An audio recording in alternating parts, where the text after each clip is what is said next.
Okay, so we're going to dive into a topic today that might sound a little dry. Mm, Manufacturing specifications and engineering drawings. right?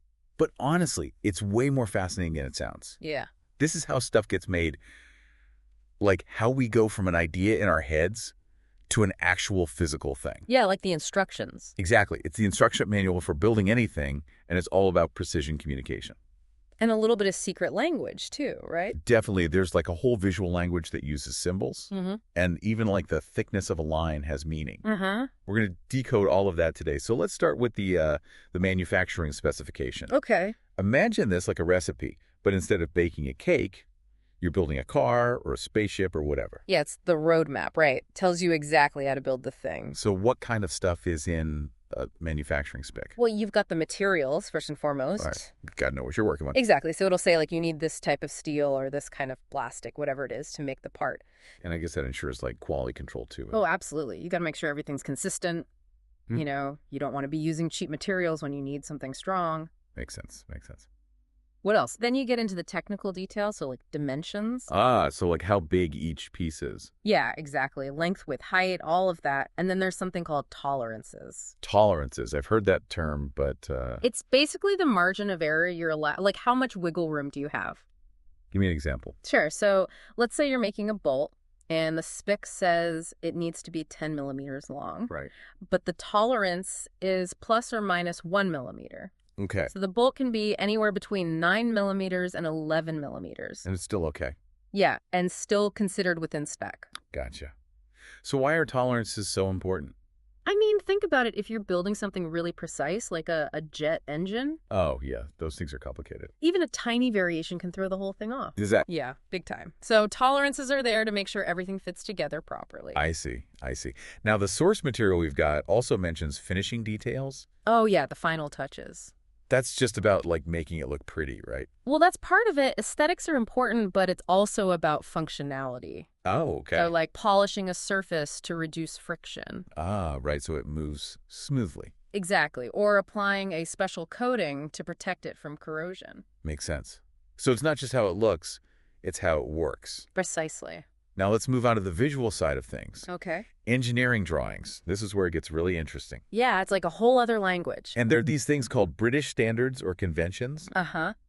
which basically make sure that everyone's speaking the same language. Like the grammar rules for drawings. Exactly. So no matter who drew it or where it's being used, everyone knows what it means. And one of the key conventions is third angle projection. Right. Can you explain what that is? So imagine you have a box, right? And you want to show someone what it looks like from all sides. Okay. In third angle projection, you basically unfold the box and project each view onto a flat surface. So like the front view, the top view, and the side view. Exactly. It's like shining a light through it and capturing the shadows. Okay, that makes sense. So you can see a 3D object in 2D. Yeah, which is crucial for manufacturing. You need those flat drawings to work from. Right. And then there's line weights, which I've always found fascinating Yeah. because literally the thickness of a line means something different.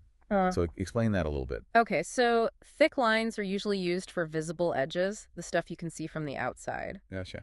Thinner lines might show hidden lines, like something that's on the inside of the object, Okay. or center lines, which show the axis of a hole or a shaft.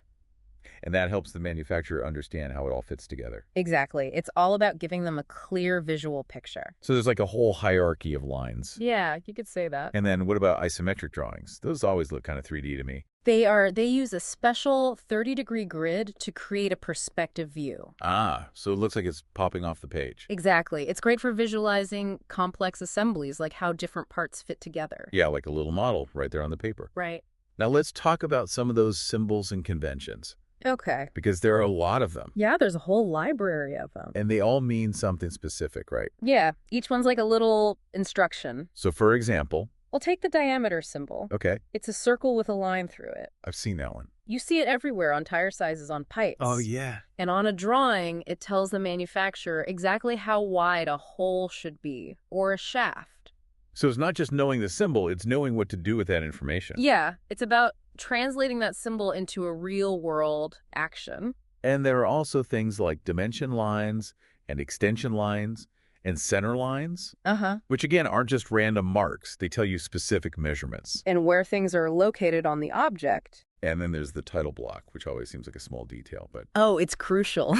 it is, right? Yeah. Yeah, it tells you things like the scale of the drawing, so you know how big it is in real life, Uh-huh. and the engineer who drew it, so you know who to blame if something's wrong, And the units of measurement. which in the UK is mostly metric. So millimeters, centimeters, meters, that kind of stuff. Yeah. So you've got the manufacturing spec, which is the written guide. Right. And then you've got the drawings, which are the visual guide. Two sides of the same coin. Exactly. And together, they make sure that nothing is left to chance when you're building something. And these tools aren't just for engineers either, you know? Oh, really? Yeah, you see them in all sorts of industries, construction, fashion, design. Huh. Interesting. Because clear instructions are essential for making anything. So the next time I see like a car or a phone or even just like a chair, Uh-huh. I can think about all those lines and symbols and specifications that went into making it. Yeah, it's pretty amazing when you think about it. It really is. All that precision, all that communication, all to create something real. Yeah, it kind of makes you appreciate the things around us more. It does. It really does. Well, I think that's about all the time we have for today, Okay. but hopefully this has given you a little glimpse into the world of manufacturing and engineering. Yeah, it's a fascinating world full of details. Absolutely. And maybe next time you see a manufactured object, you'll think about all the work that went into creating it. And all the communication that made it possible. Exactly. All right. Thanks for listening. See ya. Bye. Bye.